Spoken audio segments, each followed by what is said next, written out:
I'll concede your point just for brevity. But What? Brevity? We don't do that around here. It's probably No. Citrus, or what is a Capital One Bowl? It used to be Citrus Bowl, right? oh my Capital God, One. dude, where have you been? I just like the real name. It hasn't been the Citrus Bowl since like what, 2002? What was your highlight side dish from Thanksgiving? Oh gosh, Scotch. This is the Buck Around, the podcast devoted to all things Wisconsin Badger football from a fan perspective. Featuring your hosts, Richard Branch and Maxwell Brusky. It's Alabama week, and I am rolling. This is Max from the Buck Around, and I'm doing a not a solo spot. We are having a guest, previous guest of the program back when Wisconsin and Alabama squared off in Dallas in 2015. It was the opener of the Paul Chryst era. Seems like so long ago since then. And this game, I think, was announced, the series, Home and Home, was announced, I think, 5 years ago. I can't believe it's this week. So we have returning to the Buck Around, we have Drew DeArmond, who is the one of the co-hosts of Talkin' Ball on ESPN's 97.7 out of Huntsville. That's 7 to 9 a.m. every day, and then co-host of BAM's podcast, or BAM's radio, with two other gentlemen talking Alabama football during the Alabama season, and then a contributor, a longtime contributor, right, to Tighter Insider. So Drew, welcome back. Yeah, it's so great to be with you, Max. I mean, it's hard to believe I've been in this business now nearly 10 years. I guess I've done something right. But, you guys, when I joined you and hooked up with you, it was the first game I basically covered as a full-time employee of the ESPN 97.7 The Zone, and was blessed to be out there in Dallas. It's still the greatest venue that I've ever covered a game in. Yeah. I've been blessed to go to Mercedes-Benz in Atlanta, and I've been some other places. I haven't been to the Rose Bowl, but it's more old, and it's more like the granddaddy kind of deal. As far as modern facilities, though, Jerry World is in kind of a class by itself. And Alabama went on to win a national championship that year. And you're right, it was the first, the game for Paul Chryst, who's now moved on, and it's a different era of Wisconsin football. And I'm looking forward to it because I think Luke Fickell was a great hire and a great fit for Wisconsin. And I think Barry Alvarez has done a great job in his career, not just as the head football coach there and establishing Wisconsin as a consistent football program, but as an athletic director. He's kind of a rare breed in that he's been able to make that transition from football coach to administrator, and has even come out of retirement a couple times coaching bowl games. But Wisconsin's a very respected program, and I'm expecting a tough game. I think Alabama's the better football team, but I have no delusions. I know even though the first two scores for Wisconsin were what you would say is not impressive from the standpoint of 27-14, 28, or 27-13, 28-14. Look, they're a good football team. It's always tough when you're going on the road. And now the shoe's on the other foot. Nick Saban had established himself at Alabama. Luke Fickell's going into year 2 at Wisconsin. You got a new era of Alabama football that no one was nobody saw it coming. I certainly didn't. No. I'll tell you a funny story on this Buck Around podcast. You're going to laugh. It's the biggest, I guess it's the biggest event in the state since Nick Saban came as head coach in 2007 was him retiring. Sure. Yeah. I was asleep because I had checked with Rodney Orr of Tighter Insider. We were, we knew there was going to be a team meeting. We were throwing around what we were hearing, but we had no idea that he was going to retire. We thought he was going to be kind of setting the agenda. And then when you wake up and have 55 text messages, something happened, and, Nick Saban retired. He was actually, it's so funny, from doing my intel, I think he was actually, on the phone. He was via Zoom. He was interviewing a prospective head coach, and I believe it was Jamarcus Shepard, who ended up being on the staff anyway, coming with Kalen DeBoer at Washington. And then he just told his wife, he goes, I think I'm really gonna hang it up. And she goes, well, if you do, just know we were supporting you no matter what, because Rodney Orr's kind of he is one of my best friend probably in the media. We work very closely together. Sure.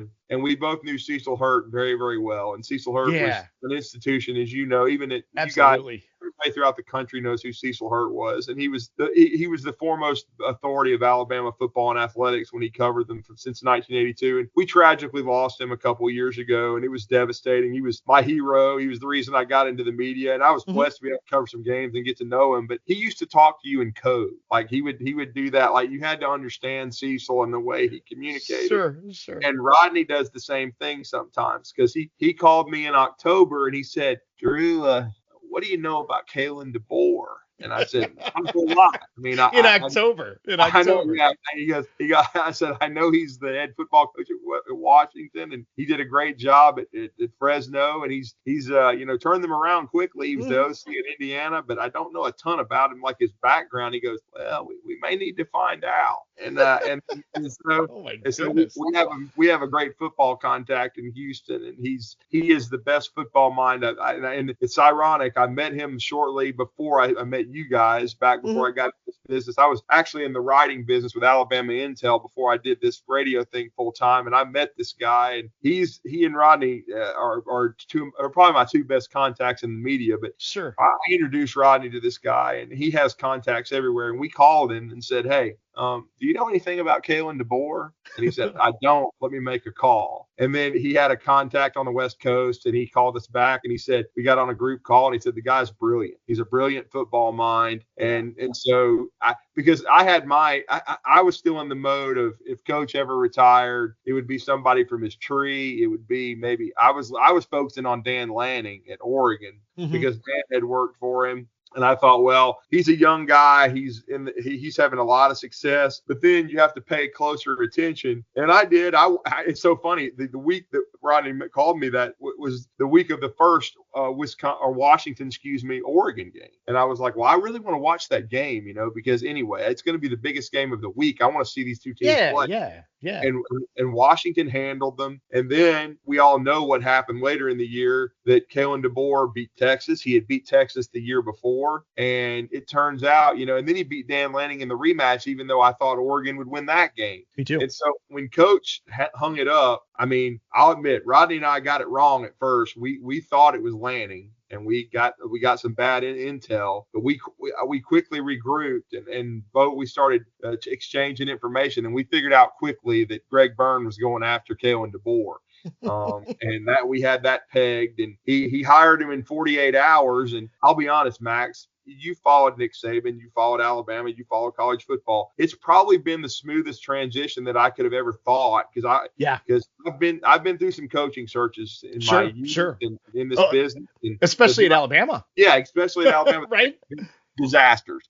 So, or they have not been smooth, and this was very smooth. And Kalen's comfortable in his own skin. It's a different style of football. It's still a very physical brand, but it's a little more wide open. Defensively, they're a little more aggressive, and what I mean by that is a little more blitz happy under Kane Womack. They do things in a little bit of a different way, but in a lot of ways that's good, because when the Bryant era ended, they tried too much to be like Coach Bryant. They were too caught up in what he would have done. You have to just do it your way, and Kalen's very comfortable in the way he's doing things. And so this Alabama team has, they struggled last week for 3 quarters, but I'll just say I think Alex Golish has done a good job with the South Florida program. They went to a bowl, they won one last year. Yeah. Well, I was going to say, before we get into that, it is kind of crazy that Wisconsin has to play both teams coached by Dan Lanning and Caleb DeBoer this year, which is just as crazy. Yeah, this is nuts of this league. I mean, I'm still reprogramming on the show every day. I have to ask Scott Tyson, now, what conference are they in? Because some of these teams, because the Pac-12 just disintegrating has destroyed everything for. I mean, that whole thing was nuts. And then with DeBoer, every Tide fan, I a couple of them in my circles, and they, I just talked to so many people who I think everybody was caught by surprise with Nick retiring. And then everybody's like refreshing their computer for whatever news it's going to be. And, Lanning was a name I heard. And, I think there's always kind of that Dabo thought in everybody's head too, and that kind of thing. But with DeBoer, you're right. It has been a very smooth transition, and it looks like, that what did they have? It was like 35 players that turned over in the portal, which is normal after a coaching change, but the talent doesn't seem to be, that diminished, and a lot of the key players, Miller in particular, and a lot of offensive linemen hung around, or in Caden Proctor's case, came back. So it does seem to kind of pick up where we left off. So just before you get into the South Florida Western Kentucky thing, so some the context with the with the 2 games that Wisconsin's played so far, we had Fickle last year was new and that whole thing, and a lot of radically new offensive stuff. Longo, assistant coach for 30 years, and everybody's still kind of waiting and seeing. And the thing with Fickle is that Chris McIntosh took over as the AD 3 years ago, and that was, so this is kind of his guy. Mm-hmm. So at least on the Wisconsin side, there's a lot of newness, whereas I think on the Alabama side, even though you're replacing, I shouldn't say replacing, because nobody can replace Nick Saban, but you're transitioning. It's a new era, but it does seem to be a lot smoother. I know you guys talked about on the BAMS Radio podcast that he has the calm demeanor, and you were interested to see what happens if there is some hiccups or two. There's Georgia in a couple weeks, and what that'll be like. So that's kind of the test of the coach. Fickle's already been through a lot of that. So for Wisconsin, this is really like, no, we wanted to see the air raid, we wanted to see explosive plays, and you saw it like for the first quarter last week, but that's been it. Whereas Alabama had no problems with Western Kentucky. That's kind of expected, even though there's been a lot of non-Power 4 teams that have given some Oregon in particular some issues. Penn State last week, I've been kind of harping about this, and I was harping on the Alabama situation too. I mean, it was 14-13, Alabama up going into the fourth quarter against the South Florida team, and I think you guys made a great point too. South Florida is one of the teams that's it's a group of 5 or group of 6, I guess. It's one of the teams that they are looking at in the playoff, and they're good. I mean, they're part of they're projected to be competitive for their league, if not win it. So it is a little bit different, but then Alabama just turned it on. And and I don't know if that was an offensive line change that made the difference, or, what the heck happened. So so to go back to kind of where you left off there is kind of what have you seen so far, especially in those 2 games, if you can take much from Western Kentucky? Well, I mean, I think Western Kentucky is a perennial bowl team. I think they're going to compete in their league. I think they'll be in the postseason. I don't think there's any doubt in the Sun Belt Conference. And they're and Ty Helton, who's Clay Helton's brother, has been there a long time, since 2018. They had a quarterback that was very familiar with Alabama, and TJ Finley. This was his 3rd start against Alabama at 3 different schools. He had started at LSU, started at Auburn, and now started at Western Kentucky.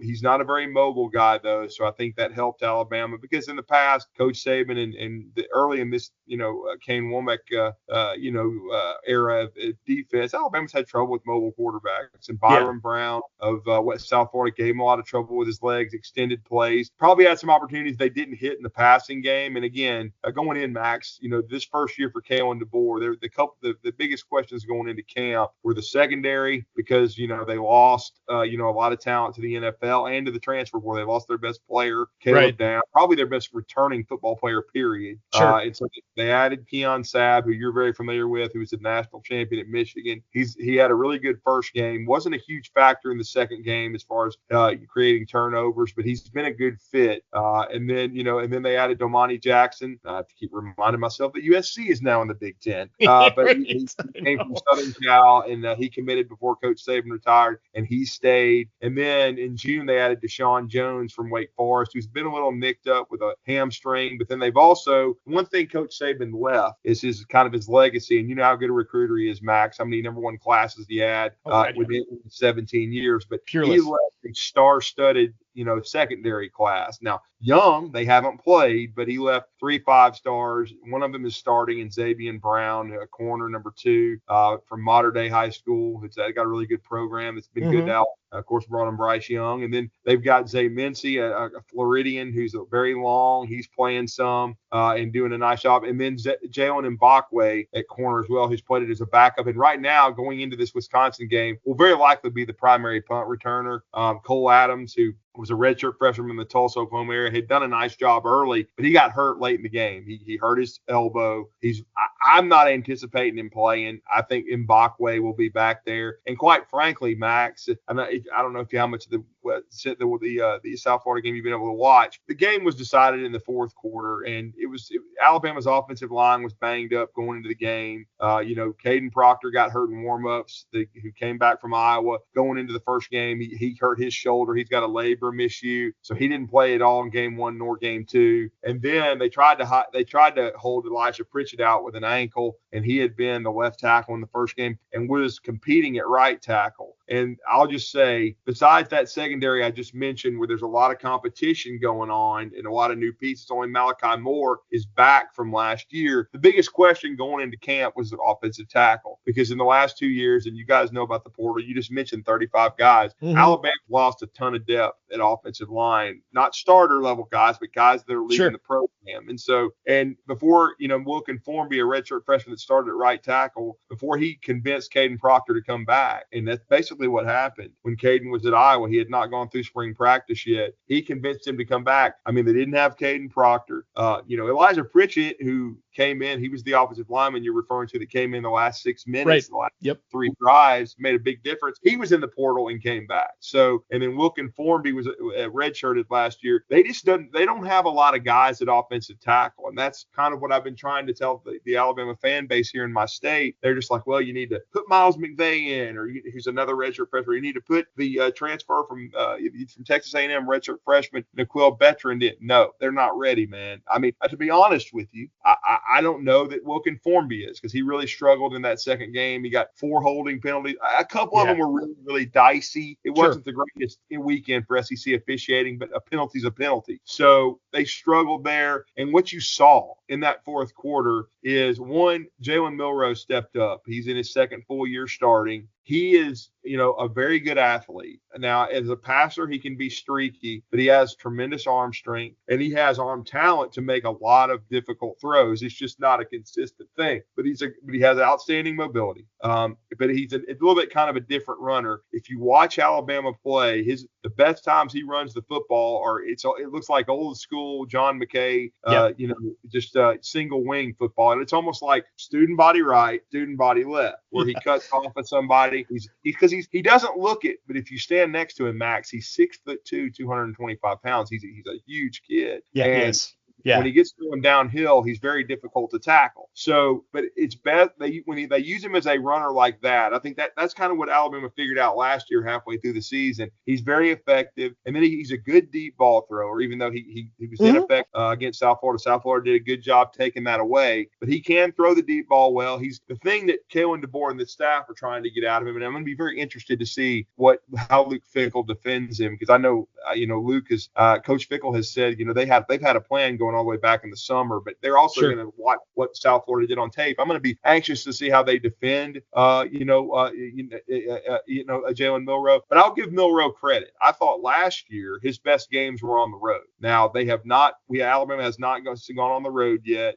These wide receivers he's throwing to, a lot of them are new. They lost Isaiah Bond. And then they lost Jermaine Burton to the NFL. Bond's at Texas. They lost Amari Nyblack, the tight end. But to be honest with you, I think they did a good job in the portal bringing in Jeremy Bernard, who you saw him at Michigan State years ago. Then he went to Washington. He got going a little bit last week. But the guy to watch is number 2. He's special. Ryan Williams. He's got 3 40-plus yard touchdowns in 2 games. He's leading the SEC in explosive plays. And the amazing thing is he's 17. He should be a senior in high school. He reclassified, and I'll just be honest, I remember talking to you guys back 10 years ago, and Alabama had some explosive receivers like Calvin Ridley and people of that nature. But this kid is in the same class as a Devontae Smith, a David Palmer, who's back in my high school days, or a Julio Jones. He's that kind of impact player. The next one. Yeah, sure. I've been hearing about him since high school and watching watching him. And then since he got to Alabama in June full time, it's just nonstop. And the plays he was making in scrimmages, and he's done that, in the first 2 games. So it'll be really interesting to see how, Luke Fickell and this defensive staff from Wisconsin tries to take him away, because he's been very, very explosive. And I know it's interesting too, because Alabama's familiar with Tyler Van Dyke. These quarterbacks are moving around so much. Sure. And I'm kind of fascinated because I know that Luke's trying to do some different things offensively, and they're trying to spread it out a little more at Wisconsin. But deep down, though, they still run the football. And I just looking at the box scores and some of the highlights, they still are trying to run the football. And it's going to come down to the fact, look, Coach Fickell is going to test Alabama's manhood. They're going to have to hold up in the trenches. And I think that's why they still beat South Florida, though they were struggling. They did a great job in the red zone. And then they did a good job, for the most part, limiting big plays for South Florida. And they're going to have to do the same thing for Wisconsin. They got to stop the run, or contain it at least. And then they got to keep, Wisconsin from making big plays. The one thing, Van Dyke is capable of doing it with his arm, but he's not the mobile guy. And that's the one thing where Alabama might be able to do some things from a blitz standpoint and pass rush. But, it's going to be really interesting, because look, both teams have held things back. I don't think there's any question about that. Alabama didn't show a lot in the first game against Western Kentucky. They showed a little more against South Florida. They had to. And then I know Fickell, they weren't pretty games, but, I'm sure he's held some things back for Alabama. So that's going to be a very interesting storyline going in. Well, your co-host Thomas made the point. I made this point when we did our show yesterday, that if you look at like the raw numbers, take them out of context, everybody, it's Western Michigan, South Dakota, you should be blowing those guys up. But if you look at the offensive numbers, my joke was that it looked very similar to what was done in the Christ era in terms of time of possession, run pass mix, third down efficiency. You look at all these numbers, take them in a vacuum, and they look pretty good. This is going to be obviously the weight class goes up a little bit, orders of magnitude, but it will be that's kind of what we're looking at, or that's what I'm looking at too. Is a lot of people have said holding stuff back. There's got to be something, and that has been talked about. Me personally, I don't see it. Especially when you've had to gut out some wins. Like, okay, fine, this, and there's an element of how much is left over from Fickell, knowing what Alabama's like from playing them in a playoff. It's different teams, different coaching staff. If anything, Colin Hitchler being on the staff at Alabama probably gives a lot more insight, because not only was Colin Hitchler at Wisconsin last year, he's also been a longtime Fickell assistant. So, for whatever that's worth of holding stuff back, I don't know. I'll be interested to see. So the question I have for you is, I'm trying to think this out, and I was thinking about it yesterday when we were recording our show, and I'm trying to think of like what the path would be to an upset here. That line, you guys said it. I thought it actually opened at 7.5 in the summertime. I think it was 9.5 at the opening of the season or something like that. It was 14.5. I saw Sunday. It's probably growing. I think when we were recording yesterday, it was already 16.5. What that final number will be, God only knows. And I know you had a prediction, and my prediction would be honestly closer to yours than your other part. Then I can't remember which one had the 38-20. But what would you see as like the path for victory, or the path to it, not victory, but path to an upset for Wisconsin? Well, it would have to go something along the lines of how the second half went against South Florida. Alabama would have to turn the ball over and have ball security problems, or Milroe maybe throw a pick or two. Now, one thing Milroe's done so far in 2 games is he hasn't thrown an interception. And honestly, if you go back Max and watch his year last year, the interceptions were at a minimum. Now, the snap issues, he's messed up a couple of snaps. One led to a turnover. And actually, let me correct myself. Both of them led to turnovers. The 2 snap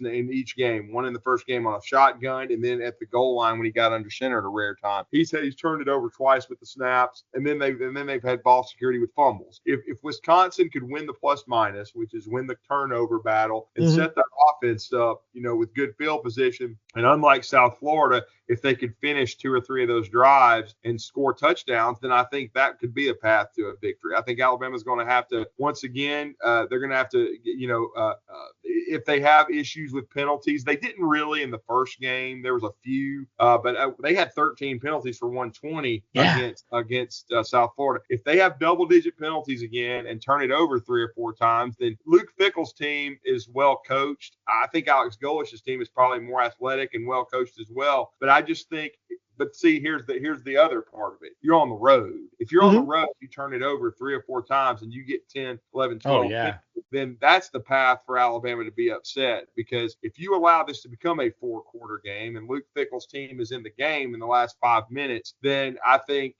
then Alabama could be in some trouble. Now, if they take the crowd out of the game early, if they're not sloppy, if they protect the ball and they don't commit a lot of penalties, if they can jump on Wisconsin and get up maybe 14-3, something like that, 17-3, then I think they've got a good shot, because I'm not sure that Fickell's team is going to be good at coming from behind. I think they need to stay even or have a lead so they can kind of play off the crowd, get their defense lathered up. But I think that's the path to a win for Wisconsin, is Alabama, not being sharp, from the standpoint of fundamentally and mentally, and committing, a lot of mental errors and penalties, and then being sloppy with the football. Because if you're sloppy with the football on the road, that leads to losses, man. I mean, ironically, though, it's so funny. Most of Nick Saban's upsets, if you go back and look at his coaching tenure, were at home. I mean, they were. Yeah, right. Right. Played some of their best football either on a neutral site or on the road. They used to always lock in. And see, we don't know that about Kalen DeBoer yet because we haven't seen it. So that's one of the fascinating things I want to see. How does Kalen DeBoer's team play on the road? Because Nick Saban, for 17 years, because they understood they were Muhammad Ali and everybody was shooting for it. Yeah, absolutely. They always seemed to be ready for that and ready to rise to the occasion. But Kalen DeBoer's team, we don't know. That's a great question. It was in Wisconsin, as far as like the experience with teams like this. I mean, under Fickell, they were able to get up against Ohio State, even though they were outclassed. But that game did go into the fourth quarter, did have some turnovers. Might have been a different story had Tanner Mordecai been the starter, as opposed to Braden Locke, who was, starting his second game. Or there was some injuries in play there, but they were able to get up for the game, so that's kind of something. At home is obviously going to help, but that's a really, really good point about Kalen DeBoer on the road versus what Saban was able to do. And when you think about that, you're right. You're Muhammad Ali, so you've got to get up, and they always did that. I think that's the thing. What so you did have a prediction. I wasn't going to ask you for one if you were going to hold it till the end of the week or anything like that. So how do you see it going? Well, I see it to be going into the second half. I mean, I don't think it's going to be. I saw where the spread has gone to 16, but the over-unders, I think 51.5, and that's about what I've got it at. I've got it at 13. I've got a late touchdown, a late cover for Alabama,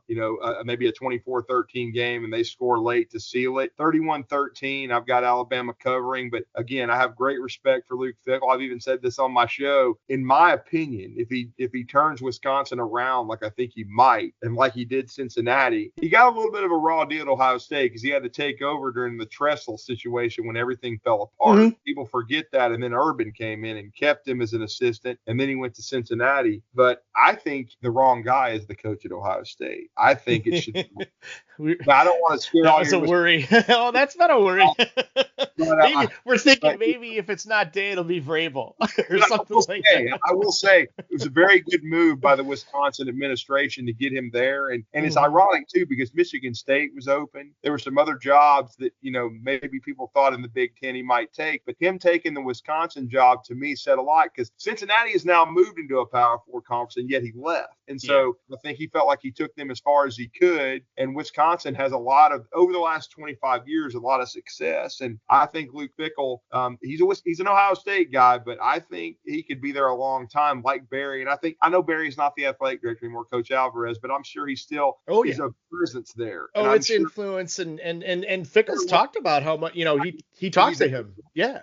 Absolutely. Well, cool. This thing is it's gonna cut us off here in a second. So, thanks really much for coming on and give us give us a little bit of plugs again for your stuff and where they can find you, because I know there'll be some folks out there that'll want more going into this week, because it's exciting, even though it's okay, fine. It's a big opponent, but this is exciting. So yeah, go ahead. It is absolutely. Drew D 977 ESPN on X and 977 ESPN for our station.